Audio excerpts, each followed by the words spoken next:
Covid കാലത്ത് ration വ്യാപാരികൾ ചെയ്തത് സേവനമാണെന്നും ഓണത്തിന് 1000 രൂപ നൽകാമെന്ന് പറഞ്ഞിട്ടില്ല എന്നുമുള്ള ഭക്ഷ്യമന്ത്രി GR അനിലിന്റെ പരാമർശത്തിനെതിരെ റേഷൻ വ്യാപാരികളെ സർക്കാർ അവഗണിക്കുകയാണ്. കിറ്റ് കമ്മീഷൻ നൽകിയതുകൊണ്ട് ഉത്സവബത്ത നൽകില്ലെന്ന് പറഞ്ഞ് അംഗീകരിക്കാൻ കഴിയില്ല എന്നും റേഷൻ സംസ്ഥാന കോർഡിനേഷൻ സമിതി ഭാരവാഹികൾ പറഞ്ഞു. കേരളത്തിലെ എല്ലാ മേഖലകളും അടഞ്ഞു കിടന്ന സമയത്ത് ഈ കോവിഡ് കാലത്ത് റേഷൻ കട തുറന്ന് പ്രവർത്തിച്ചു. യാതൊരു ആനുകൂല്യങ്ങളുമില്ല. എന്നിരുന്നാലും സേവനം എന്ന നിലയാണ് ഞങ്ങളന്ന് തുറന്നു പ്രവർത്തിച്ചത്. വളരെ വേദനയുണ്ട്. ഈ ഓണത്തിന് എല്ലാവർക്കും വാരിക്കോരി കൊടുത്തു 4,000 ഒക്കെ. ഞങ്ങൾക്ക് വെറും 1000 രൂപ തരാമെന്ന് പറഞ്ഞത് കിറ്റിന്റെ കമ്മീഷൻ നൽകുമെന്നതുകൊണ്ട് നൽകില്ല എന്ന് പറയുന്നത് എന്താണ്? ഭക്ഷ്യമന്ത്രിയോട് ഇക്കാര്യത്തിൽ വളരെയധികം പ്രതിഷേധമുണ്ട്. ഈ പൊതുവിതരണ രംഗത്ത് സേവനം ചെയ്യുന്ന റേഷൻ വ്യാപാരികളോടുള്ള അവഗണനയാണ് എന്നാണ് എനിക്ക് പറയാനുള്ളത്.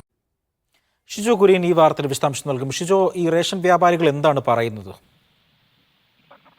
അജി, റേഷൻ വ്യാപാരികൾക്ക് കഴിഞ്ഞ കുറെ നാളുകളായിട്ട് കിറ്റ് കമ്മീഷനുമായി ബന്ധപ്പെട്ടുകൊണ്ട് വിവിധ തരത്തിലുള്ള പ്രശ്നങ്ങൾ ഉണ്ടായിരുന്നു. അപ്പോൾ കേസിന് പോയ റേഷൻ വ്യാപാരികൾക്ക് മാത്രമാണ് കോടതി ഉത്തരവിന്റെ പശ്ചാത്തലത്തിൽ സംസ്ഥാന സർക്കാർ ഭക്ഷ്യവകുപ്പ് കിറ്റ് കമ്മീഷൻ അനുവദിച്ചിരിക്കുന്നത്.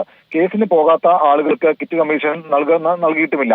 അതുമാത്രമല്ല, ഈ ഓണക്കാലത്ത് 1000 രൂപ ഉത്സവബത്ത നൽകുമെന്ന് ആദ്യം സിവിൽ സപ്ലൈസ് വകുപ്പ് അറിയിച്ചിരുന്നുവെങ്കിലും കിറ്റ് കമ്മീഷൻ നൽകുന്നതിനാൽ ഇത് നൽകാൻ കഴിയില്ല എന്നുള്ള നിലപാടാണ് സ്വീകരിച്ചത്. അപ്പോൾ ഇതിനെതിരെയാണ് ഇപ്പോൾ റേഷൻ വ്യാപാരികൾ രംഗത്ത് വന്നിരിക്കുന്നത്.